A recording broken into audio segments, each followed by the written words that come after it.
What's going on, YouTube? Ferocity. I hope you guys are doing well. We have some major news pertaining to Call of Duty that we have to talk about today. Now, I already talked a little bit about Season 4 Reloaded, but this has nothing to do with that. This instead is about the future of Call of Duty and the Call of Duty franchise, as Microsoft has acquired Activision after months of rumors and lawsuits and courtroom battlings. We are finally here at the finish line where Microsoft has finally acquired Activision. Now, what does this mean for the future of Call of Duty? Is this a net positive? Is this a net negative?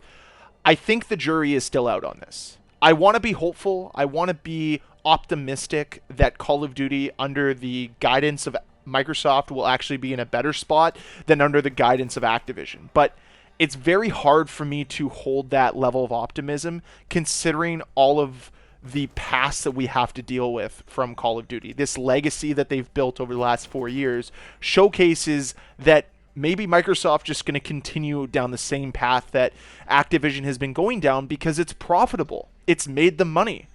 Is it really going to be in Microsoft's best interest to completely change course and decide to actually make quality games again because they see an opportunity to make more money? I'm not sure, because the minimal effort, maximum reward that Activision has been chasing for the last few years has worked, and it allowed them to be acquired by Microsoft.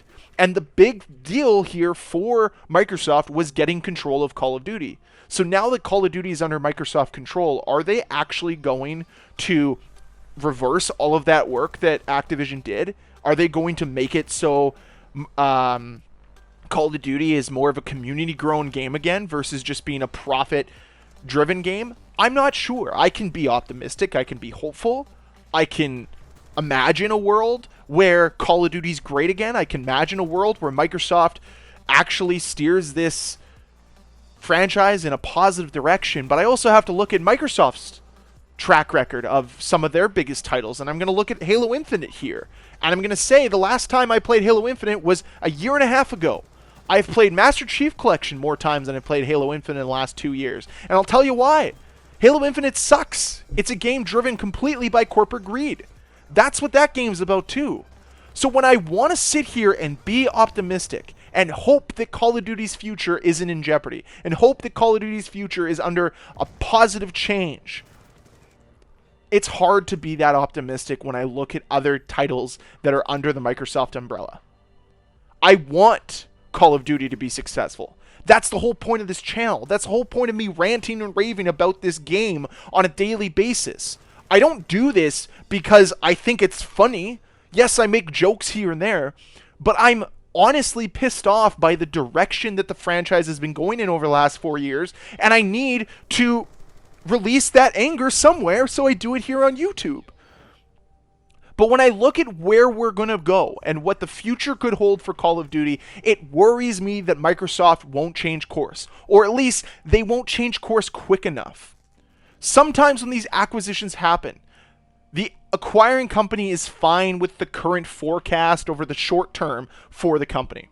They're fine with the goals and ambitions for the next 1 to 3 years. It's that 3 to 5 year goal that maybe Microsoft will change because they don't want to affect anything in the short term. So maybe we'll see change in the medium term, but the problem is Call of Duty needs help now. They need massive change today, not in 3 to 4 years. For Call of Duty to actually move forward and regain some trust within the community, we need a better game this fall. We need better support throughout that game's life cycle. We need a development team that's willing to be transparent and honest with the community. Can Microsoft deliver? Can they control Activision enough to steer them in the right direction so that they can reap the benefits of this community that's waiting for something positive to happen to this franchise? I want to be optimistic. I want to believe that the future of Call of Duty is in good hands. But as it stands right now, I'm going to be apprehensive. I'm going to be cautiously optimistic, because you have to do something to show me that you're actually willing to change, actually willing to grow, actually willing to adapt. So I'll sit back. I'll wait and see what Microsoft has in store for the future of Call of Duty before I get too critical of Microsoft. But until we get massive change, and again, you can't just tell me there's going to be change. You have to show me there's going to be change. And until that happens, I won't criticize, but I won't come on here and praise anything you do. So, Microsoft, are you prepared to show this community that you're willing to allow the Call of Duty franchise to evolve, to innovate, to grow? Or are you just going to allow it to continue to devolve into what we've been seeing over the last few years? Ball's in your court. I hope you're willing to change. Thank you very much for watching. I'd love to hear your thoughts on this Microsoft acquisition down below in that comment section. So let me know what you think. Do you think it's a positive? Do you think it's negative? Would love to hear from you. And as always, guys, if you enjoyed this video, please hit that like button. If you want to see more videos from me, please hit that subscribe button. I'll see you guys next time. Bye.